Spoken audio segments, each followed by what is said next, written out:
Albert, the cheater, tried to reconcile with me. He cautiously approached, probing. I did my best to avoid him. His eyes were bloodshot, looking completely broken. Chapter 1. I lay on my side in bed, about to fall asleep. Albert hugged me from behind, startling me awake. He held me tightly, with all my strength. I pried his fingers open one by one and freed myself from his embrace. He pounded the bed with his fists. You still won't forgive me? You are my wife. My wife, I said. What does being your wife mean to you? After a pause, I added, you should go to her. With that, I got out of bed, grabbed my pillow, and went to the guest room. He sobbed loudly and soon slammed the door on his way out. I lay in bed, calming my anger. 3 months ago, I discovered his infidelity and asked for a divorce. He admitted his mistake, knelt down, and begged for forgiveness, swearing it would never happen again. I was relentless and insisted on the separation. He screamed, eyes wide with fury, declaring he would never divorce me. He even brought in my mother and our son. My mother clutched her heart, saying if I divorced, her heart condition would kill her, that she would surely die. She said she couldn't bear her daughter getting a divorce. My son didn't oppose our separation, but he silently went to school and came home, having 5 fevers in a month. In my heart, Albert was already dead, but I couldn't let anything happen to my mother or my son.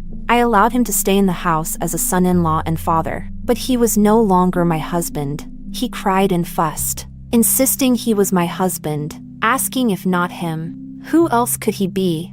I didn't care who he was. I didn't speak to him, nor did I let him touch me. He was angry. He raged, acting more like the victim than I, the actual one. After 2 months, he realized I was serious. He lashed out at me. You're my wife. It's natural for us to sleep together. If you won't let me touch you, I'll make you. He tried to tear my clothes off. I pushed him away and ran outside to call the police. The police treated it as a domestic dispute. They also gave me their contact information, so I could call them anytime. Albert was scared and never used force on me again, but he kept trying to test the waters, never getting any chance from me. I am a clear-headed, rational person. There is no possibility of us being together again. Chapter 2. My mom came to see me again. She asked, worried and guilty, still not working? Still can't accept Albert?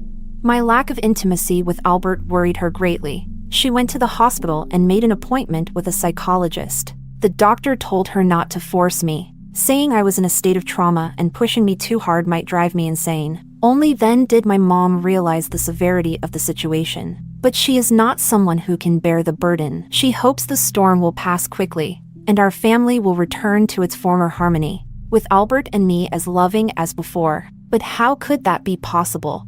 I looked at my mom and sighed. Mom, you should get your heart checked. She used her heart condition to threaten me into compromising, and I did. But I also reminded her to take care of herself because I would not compromise a second time. I had already begun to mentally prepare myself for the possibility of losing my mother. My coldness angered her. She yelled, "Are you trying to drive your mom to death? Why are you so stubborn? Many men are like this. Why aren't other women acting like you?" She cursed me while shoving me. I clenched my fists, feeling a wave of indescribable misery wash over me. I wanted to retort, "If you want to be that kind of woman, you be it. I won't." But I couldn't say it. Her face turned pale, showing signs of an impending heart attack, successfully deterring me from confronting her. At this moment, my son heard the commotion and came out of his room. He said to my mom, "Grandma, can you stop yelling at my mom? You might not care about this daughter, but I don't want to lose my mom." My mom's face immediately turned grim. I walked over, hugged my son, and tears rolled down my cheeks. Since giving up the divorce for her sake, I've felt like dying from sorrow, but filial piety suppressed me, and the fear of death prevented me from yelling at her. Chapter 3. My son contacted my dad, and he took my mom away. My son threw himself into my arms. "Mom, if you're really suffering, just get a divorce. Although I'm a bit scared of being a child from a single-parent family, I'm more afraid of losing you." I hugged him tightly and gently said, "No, son, you won't be a child from a single-parent family, and you won't lose me. Mom just needs some time." My son immediately brightened up. After that day, Albert disappeared for a while. Whether he was on a business trip or with that woman, I didn't care. His absence brought me relief. I could eat and sleep well through the night. When I first found out about his infidelity, I didn't cry or make a scene, nor did I confront him. I fell into self-doubt. I wondered if it was my fault. I thought I must have done something wrong to make him seek out another woman. I reflected on all my actions since we met, but I couldn't pinpoint anything wrong or any mistakes I made. From the moment we met, I had given my all, treating him and his family with utmost sincerity. I intended to be with him for life, so I gave everything without reservation. The more I thought about it, the less I understood. The less I understood, the more I ruminated. I was caught in an endless loop. White hairs started to appear. Sleepless nights piled up, until one day, my son was building a complex structure, using blocks to construct a building. Everything went smoothly at first, but he struggled to finish the roof. He muttered to himself, "I'm so good. Why aren't you cooperating, little blocks?" Hearing this, I suddenly had an epiphany. Yes, I'm so good. Why isn't he cooperating to build this family with me? How could he cheat? But what does his cheating have to do with me? Whether he cheats or not, I am still me. I am still good. Once I realized this, all the self-blame, sadness, and guilt vanished. Towards him, all that was left was disdain, because I am a treasure, and he is trash. So, I laid out all the evidence of his infidelity and asked for a divorce. Albert was dumbfounded. He was tying his tie, repeatedly combing his hair, and checking his reflection in the mirror. He said he had a social engagement that night. I knew he was grooming himself for that woman. When he saw the photos, his hands shook like a Parkinson's patient. His face fell, and he lost all his color. He was just as shocked to learn that I had known for a while as I was to learn of his cheating. Once he realized what was happening, he immediately took action. In front of me, he blocked that woman on all communication apps, cutting off all contact with her. He transferred all the money in his accounts to me,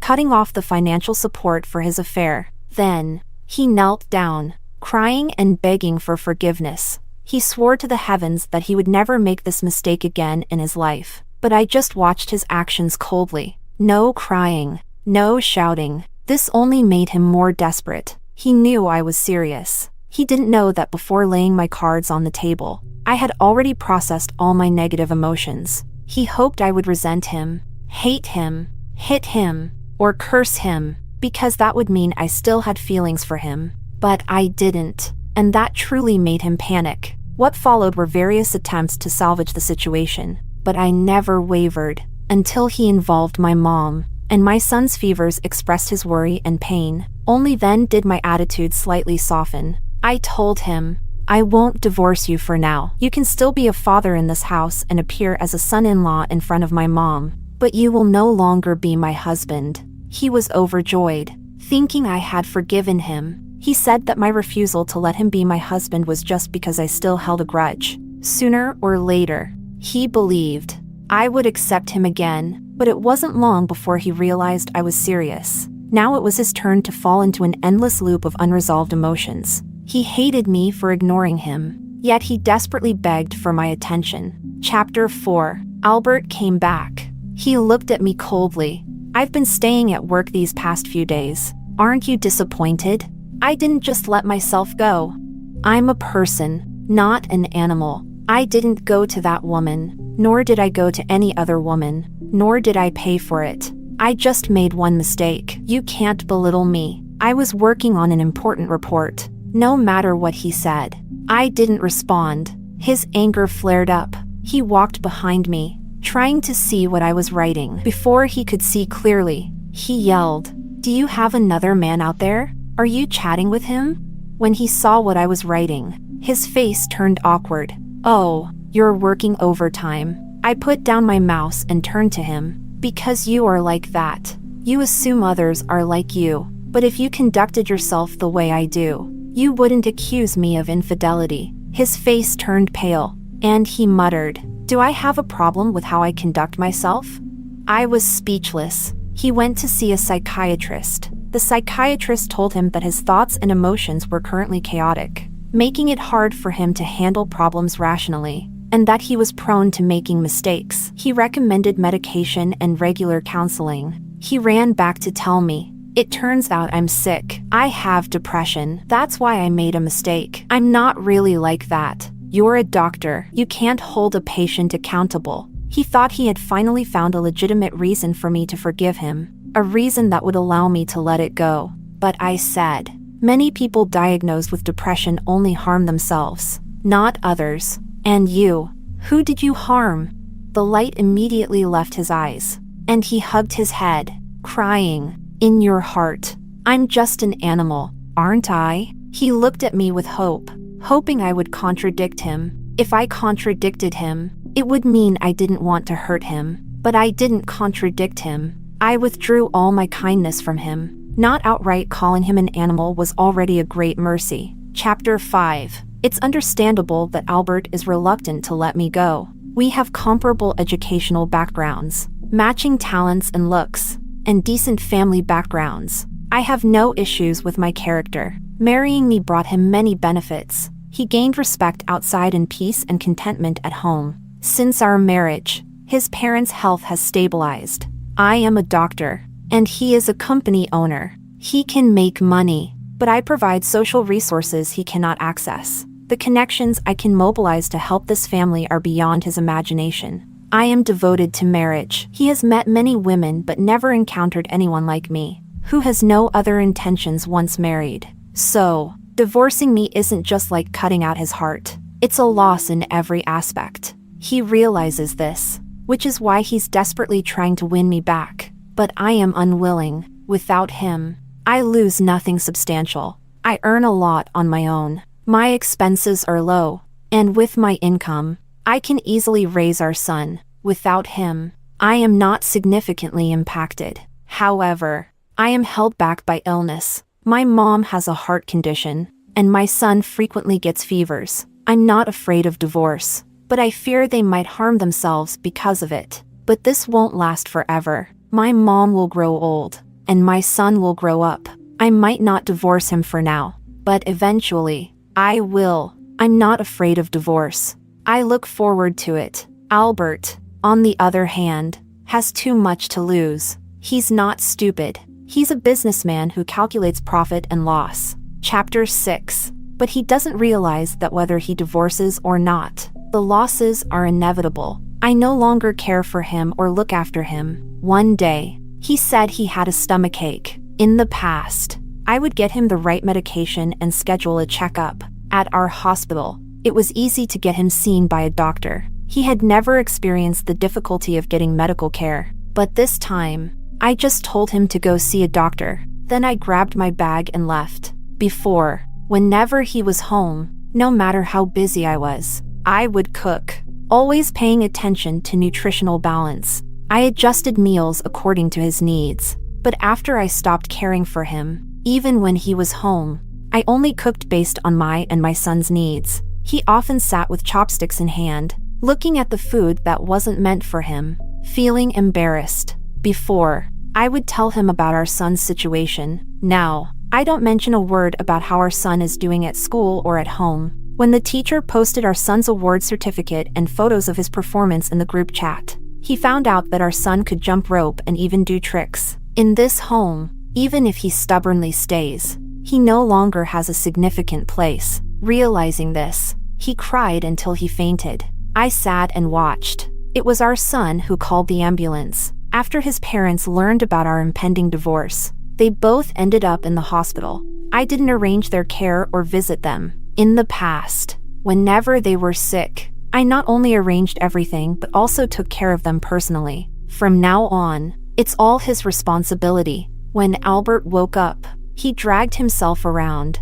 exhausted and overwhelmed. After his parents were discharged from the hospital, our son said to Albert, "Dad, you should separate from Mom. If you stay together like this, everyone is unhappy. I don't want to lose Mom, And I don't want to lose Grandpa and Grandma either. He hugged our son and almost cried himself to death. He finally realized the magnitude of his mistake. His actions had hurt everyone connected to him. His parents were too ashamed to approach me. They weren't bad people. They just raised an unreliable son. They called me to apologize, only asking if they could see their grandson regularly. I agreed. I wouldn't deprive my son of any family ties. But if my son didn't want to see them, I would never force him. Chapter 7. When my mom heard about the attitude of Albert's parents, her stance began to soften as well. If even the man's side had given up hope, what was the woman still holding on to?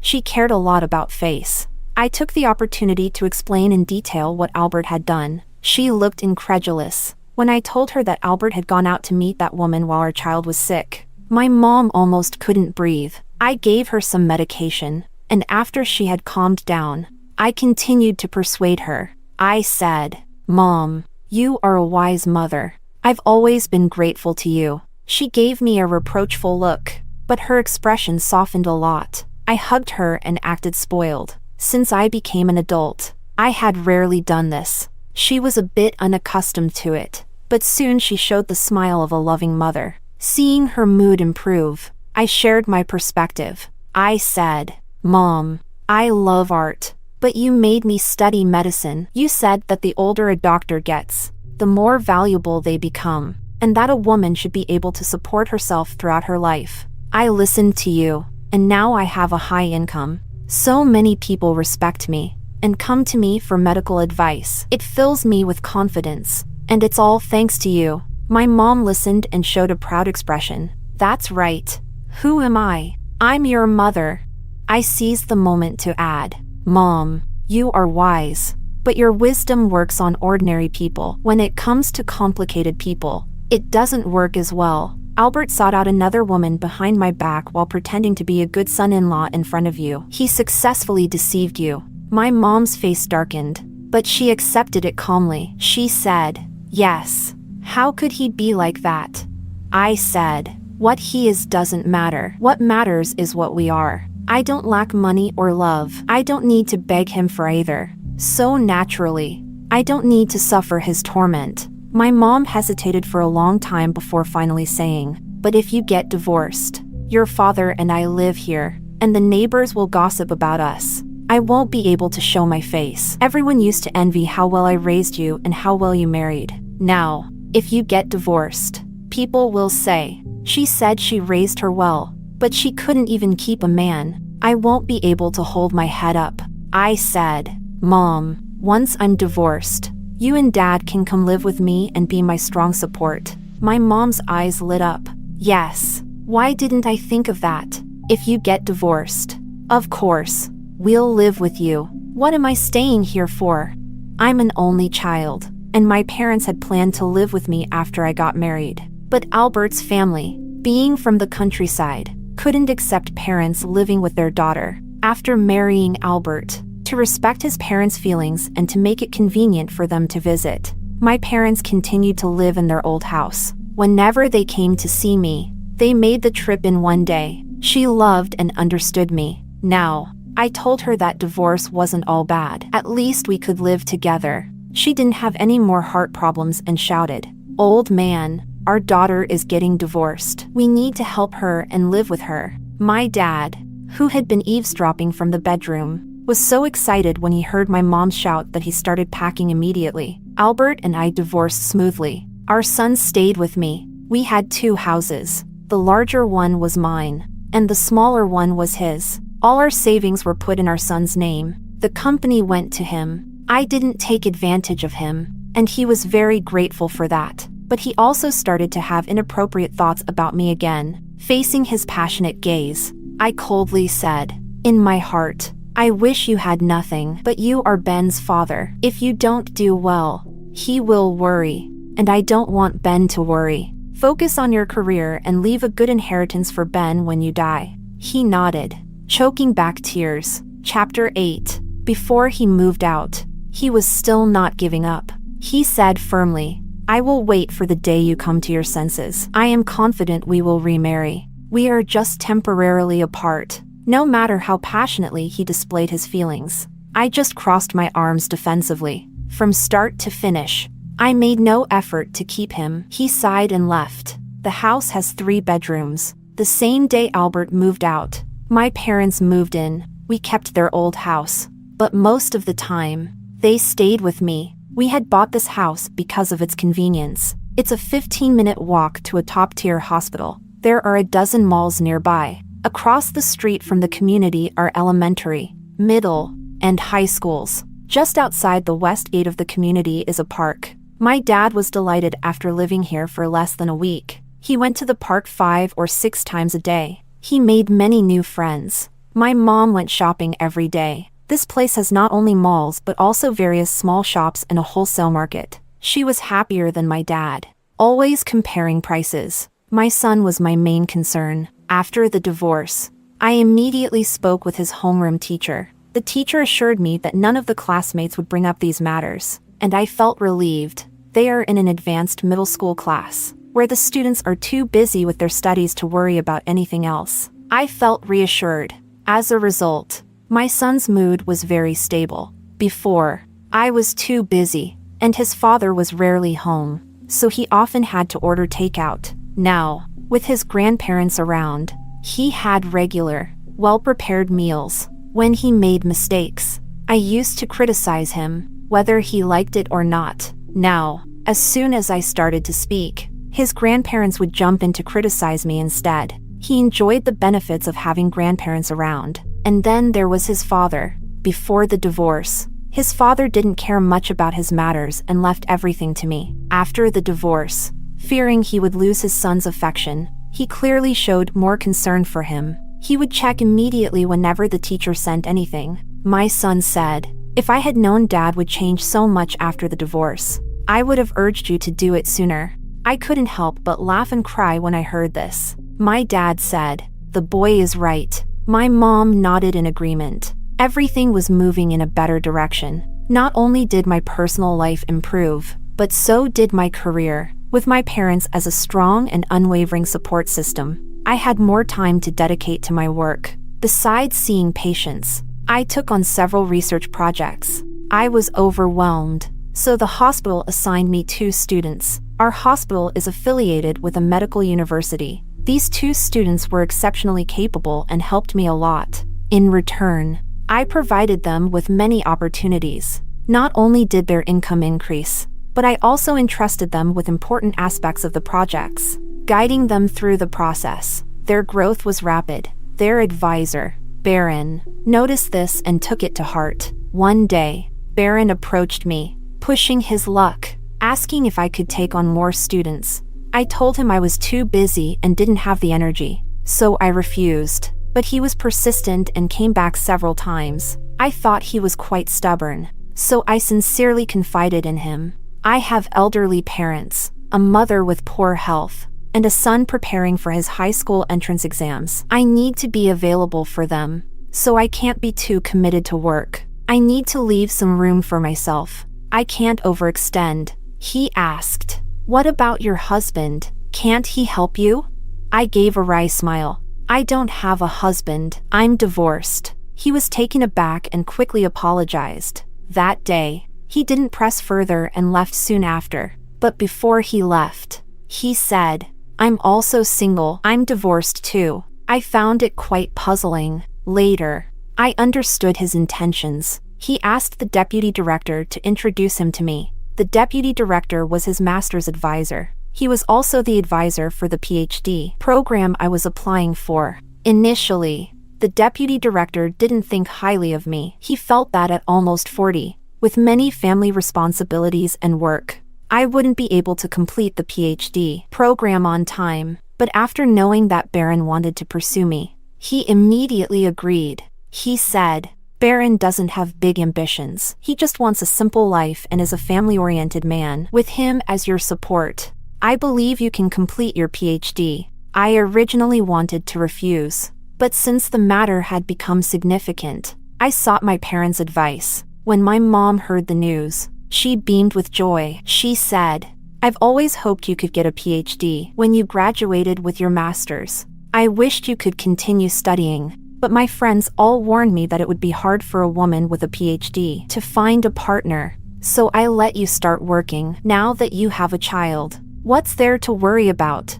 Go for it. Or better yet, get remarried. My dad said, give it another try. As you get older, you need a companion. Look at me now. I can't be away from your mom for a moment. I believed my dad's words. Since they moved in, I've seen how much they care for each other.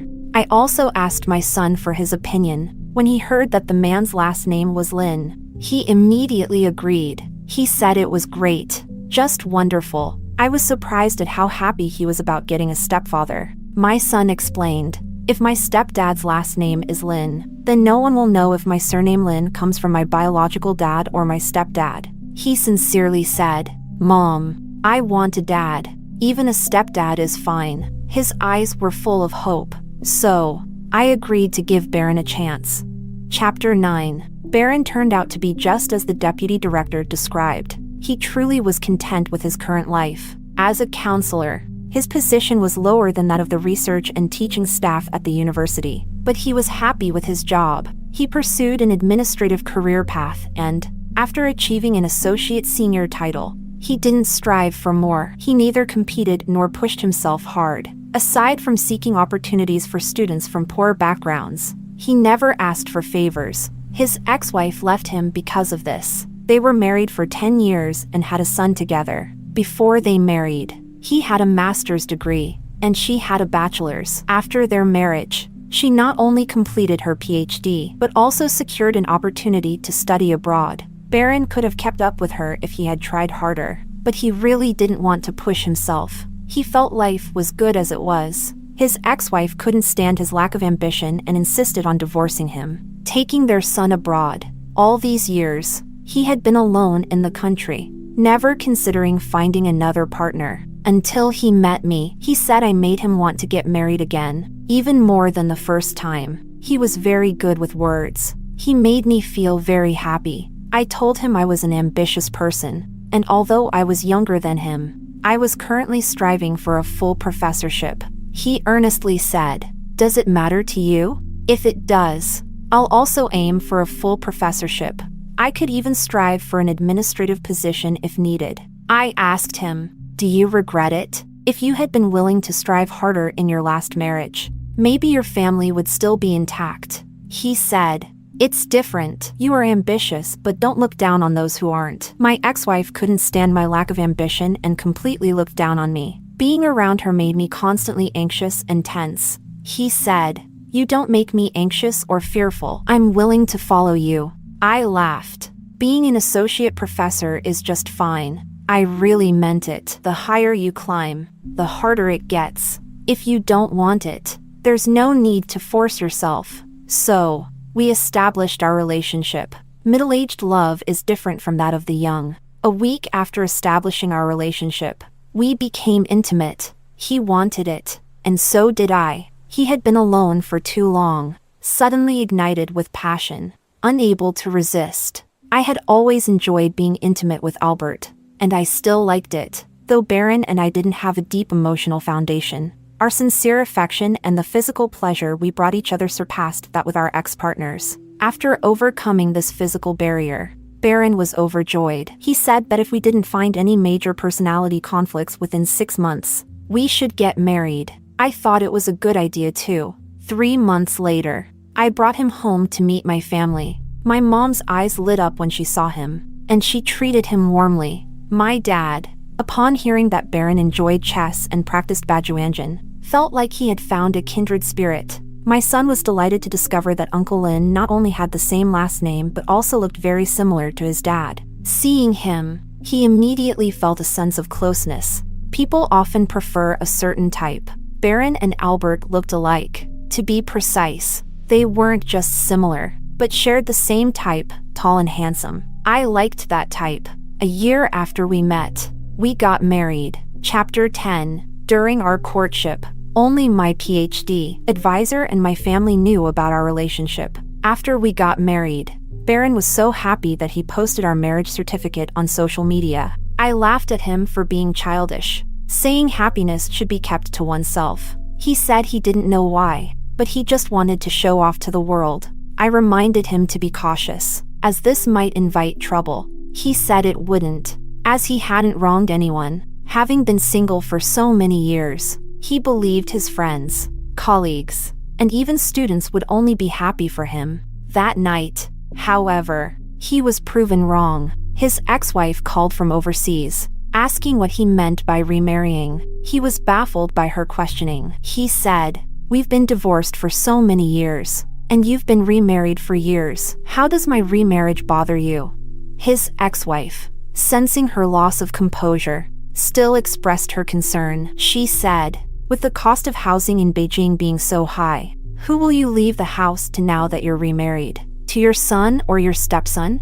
Baron was furious. He said, "When we divorced, I left with nothing. I gave up all rights to make up for my son. Now, all my assets consist of one house and some savings, accumulated bit by bit after our divorce. My son won't return to China, and I won't rely on him for my retirement. Does he still covet my small amount of property?"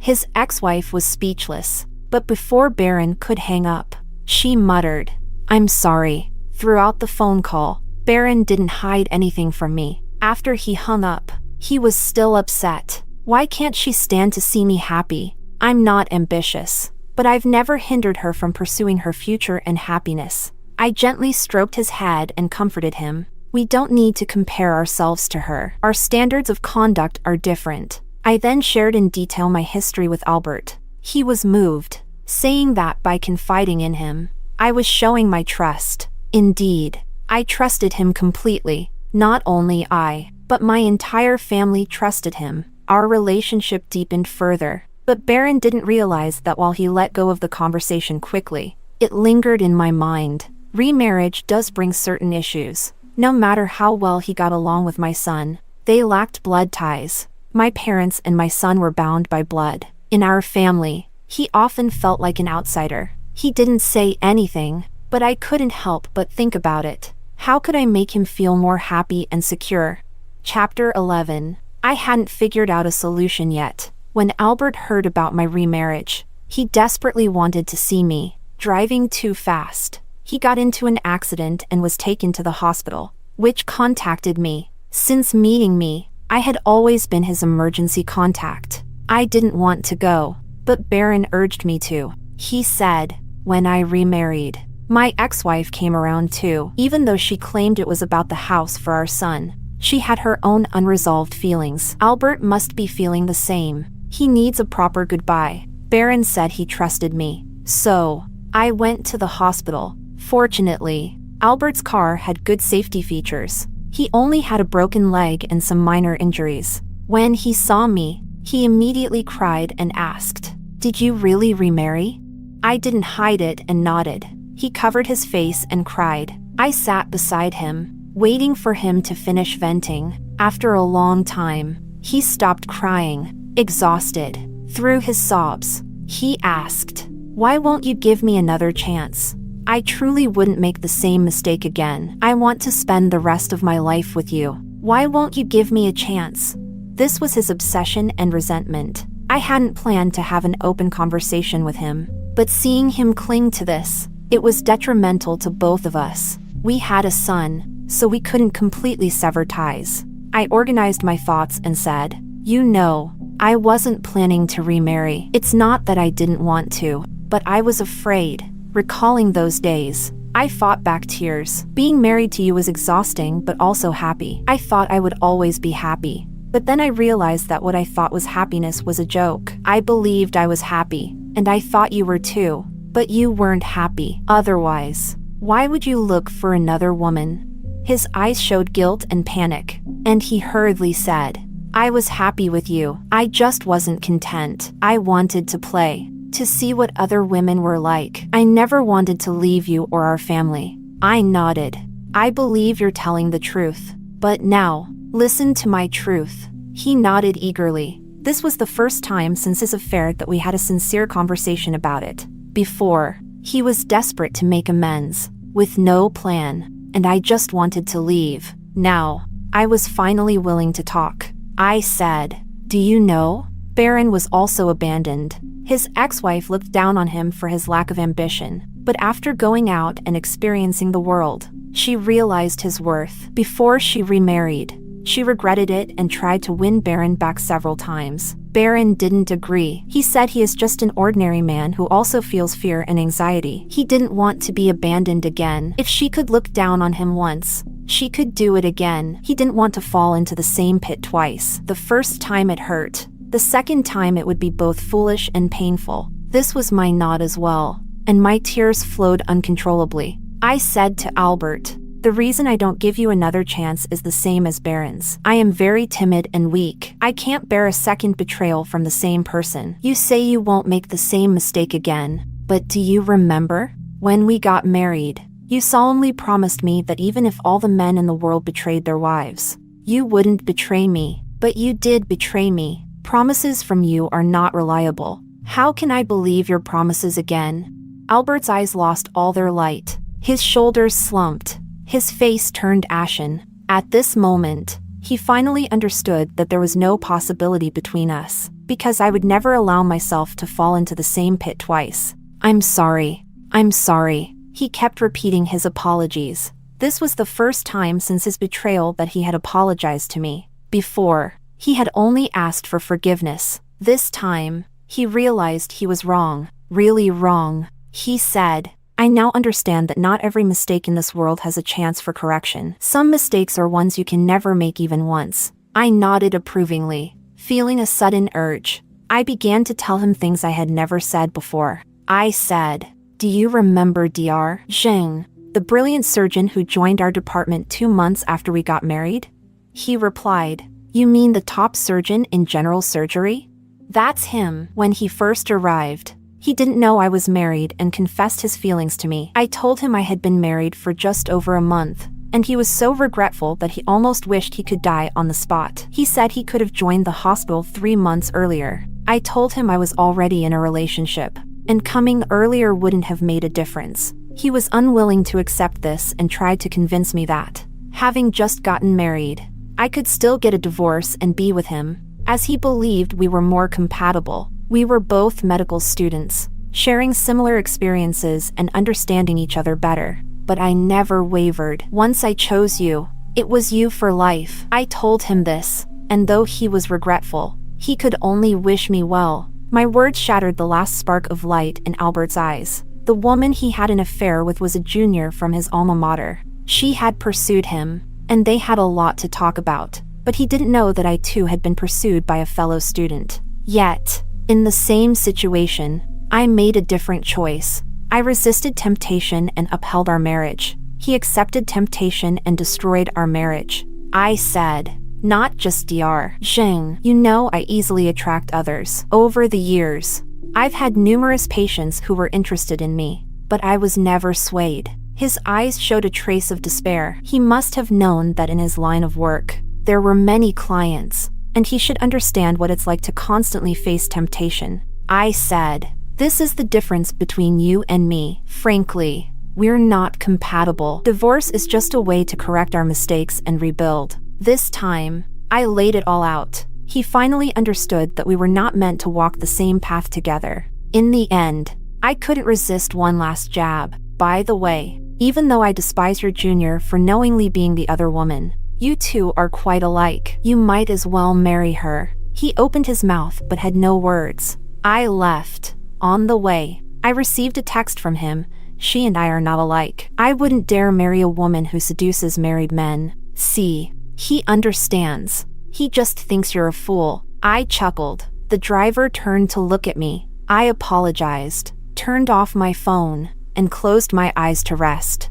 Chapter 12. Baron got along well with my whole family. He said it was fate. Kindness begets kindness. And naturally, good results follow. I wanted to argue that my mom is actually quite picky. My dad has his own issues. And my son, though seemingly innocent, is quite clever. But my mom shot me a look, and I closed my mouth. She reminded me more than once in private that a man like Baron is hard to find. Even in a first marriage, you might not come across someone like him. She told me to hold on to him tightly. He didn't know that for his sake, our whole family was on their best behavior. But they did it willingly. For a good man, it was worth restraining themselves and pretending. And they did pretend. For 4 years. 4 years later, I earned my PhD and was promoted to chief physician. My advisor was very pleased with me. He said, "Well done. Very well done. You should consider your personal life now."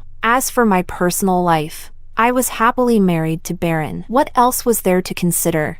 He looked at me, shaking his head and sighing. Stubborn as a mule, I waved my PhD certificate at him, silently refuting his comment. My son got into the university he wanted and pursued the major he loved. Before he left, he said to me, "Mom, I have a girl I like. When I go to university, I'm going to date her." I said, "That's great. If you need money for dating, I'll support you." Seeing that I didn't catch his drift, he continued, "In the future, I'll have my own family and won't have much time to spend with you." I nodded in agreement. "Don't worry, I'm not the kind of mom who would hold you back or interfere in your home to assert my presence." He looked up and sighed like my advisor. "Mom, you're only in your early 40s. Please make an effort and have another child, okay?"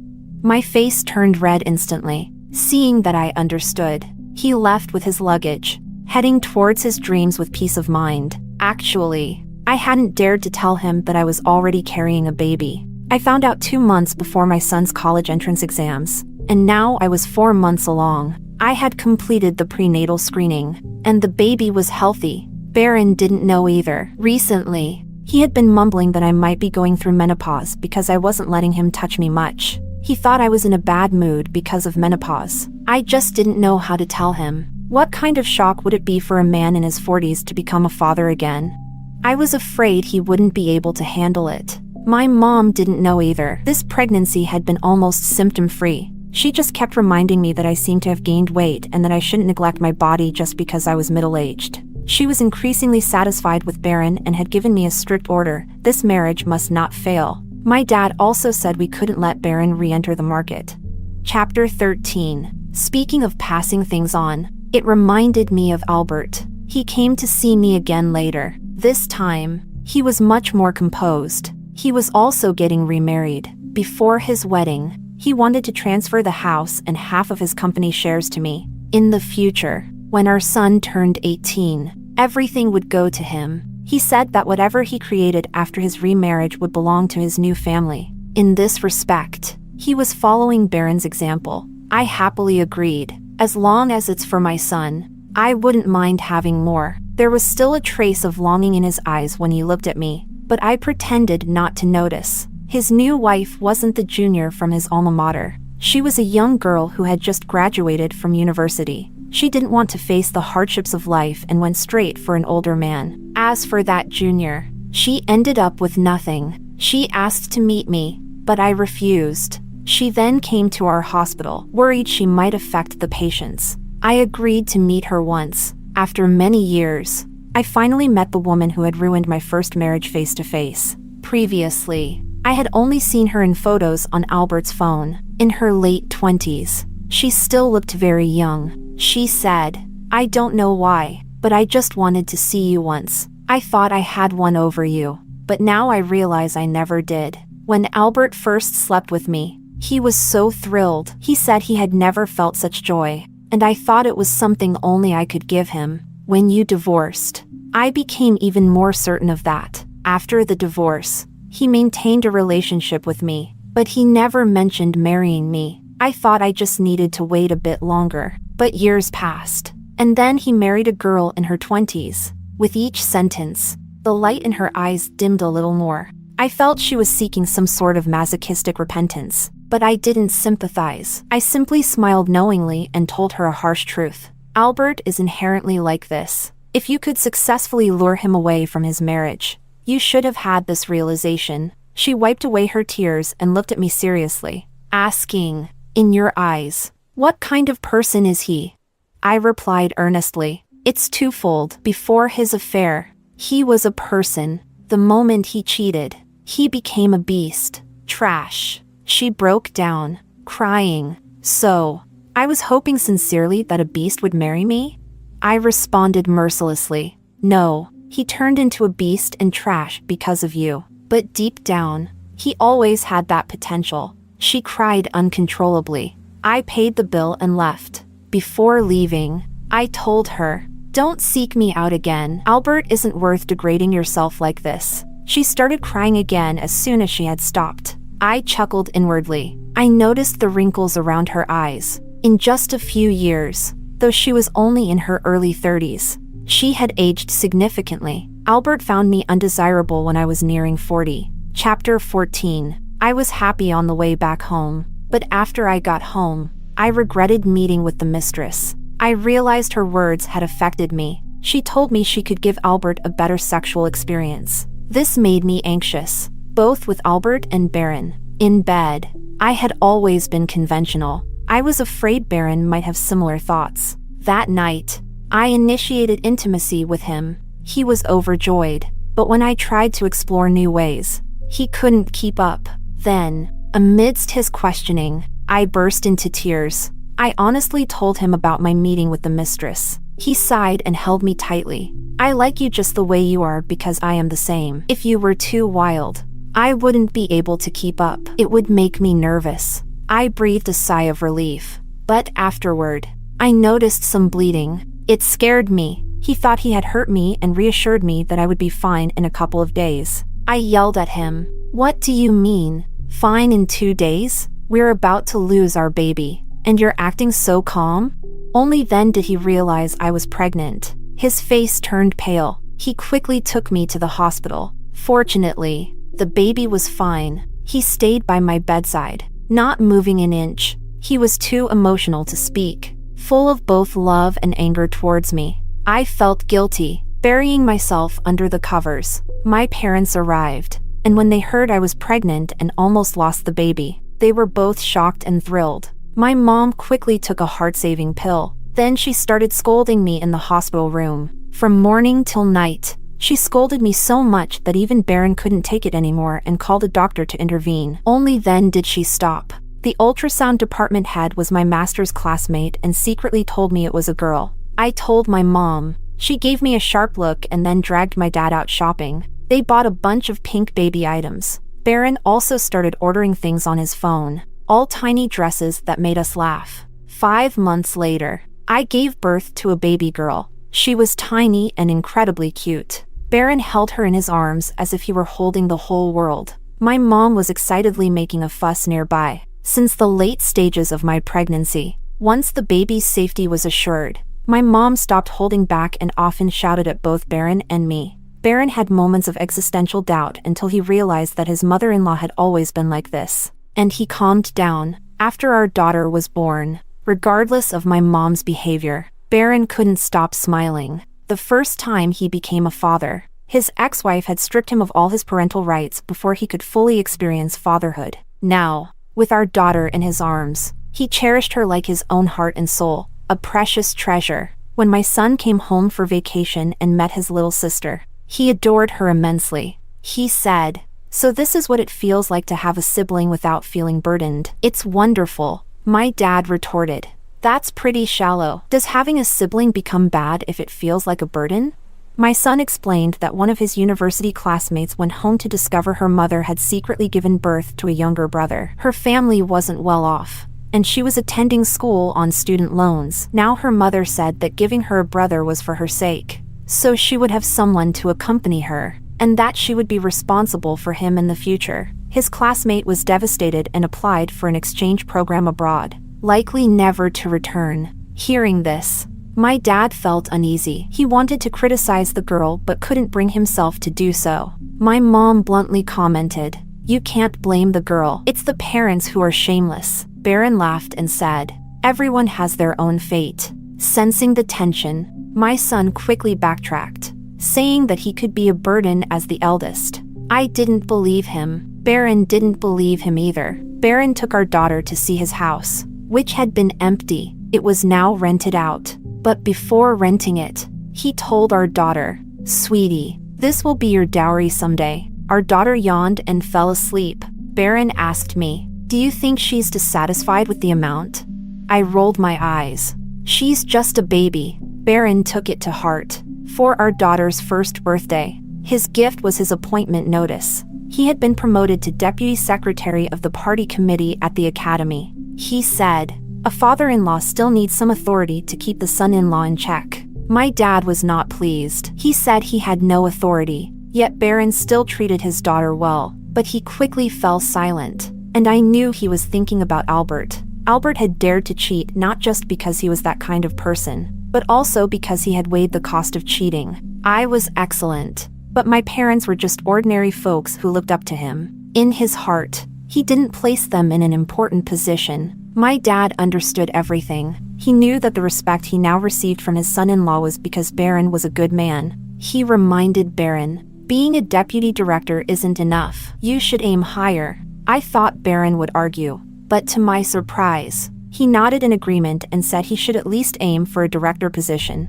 My mom and I exchanged silent looks. We thought their minds were not functioning properly. Wouldn't it be simpler and safer to raise our daughter to be strong herself? Chapter 15. No matter what, life kept getting sweeter. Time seemed to fly by faster and faster. One day, while I was dressing my daughter in a princess dress to take her to a kindergarten performance, I ran into Albert. My son had mentioned that his father had gotten wiser and stopped playing little tricks. The young girl he had previously dated had left him, taking the money from their divorce and finding a younger guy her own age. Albert had remarried, this time to a woman with a child. He was dropping off his stepdaughter at the kindergarten. Seeing my daughter, who looked very much like me, he pressed his lips together, struggling to maintain his composure. I knew what he was thinking. If he hadn't cheated, our daughter would be this age now, perhaps even older. Back then, I had suggested to him that we have a second child. Having only raised a son, I wanted to experience having a daughter. I remember his response clearly. He coldly said,